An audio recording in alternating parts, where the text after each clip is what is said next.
We actually went to see the pickup truck that HEB had on display. They were driving it around to different HEBs.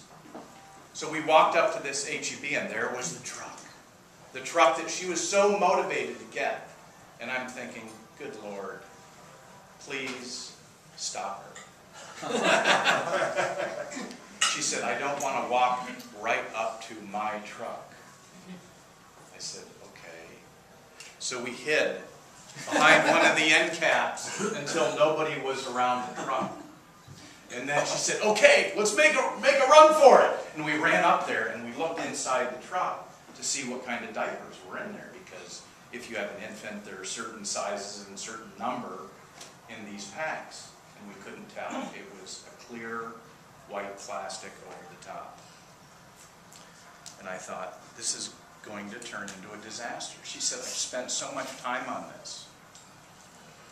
And I said, well, at least if you don't win, it's something that you focused in your head, you set a goal, you knew what you had to do, and you gave it your best shot. That's all you can do.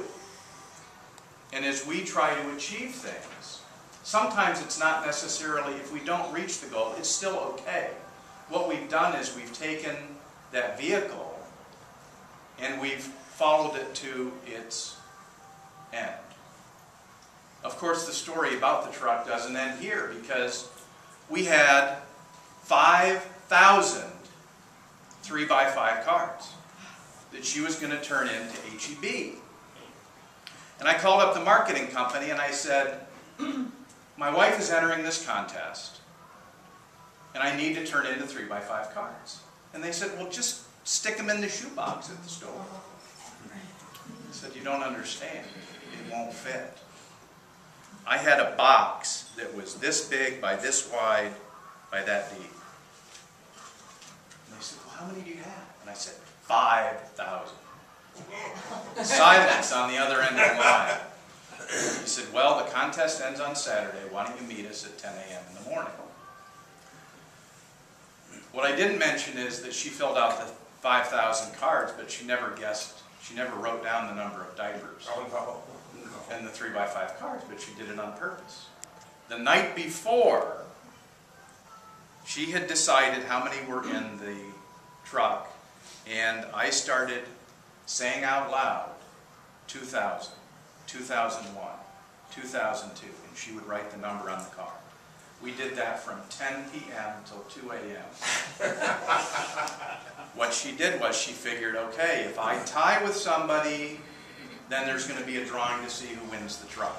So she had a number in mind, or a group of numbers in mind, so she basically, in several instances, doubled the same numbers. So we got to the HEB that morning. I gave the box to the marketing company.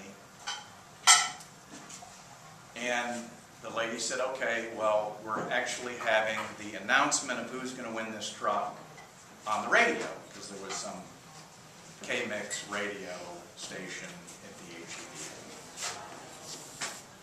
My wife didn't want to go in the HEB. We're listening to this radio station as we're driving around, and she keeps saying, what if I don't win? What if I don't win? And I said, the process is more important than truly winning. I don't think she was buying it. So as we're listening to the radio station,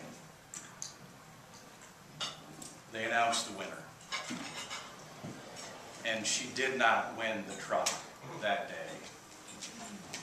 She earned it. They announced her name on the radio. She was screaming. I was screaming. Our 2-year-old was screaming. She didn't know why. But she was so focused that she was not going to lose. 4 months ago, the truck just rolled over 100,000 miles. And it's been just short of 20 years. So she babied this truck. And whenever she thinks about whenever she gets discouraged, I just say, go look at the truck. because it's something that if you stay focused, you have the right vehicle, you have the right navigation, you're going to achieve your goals.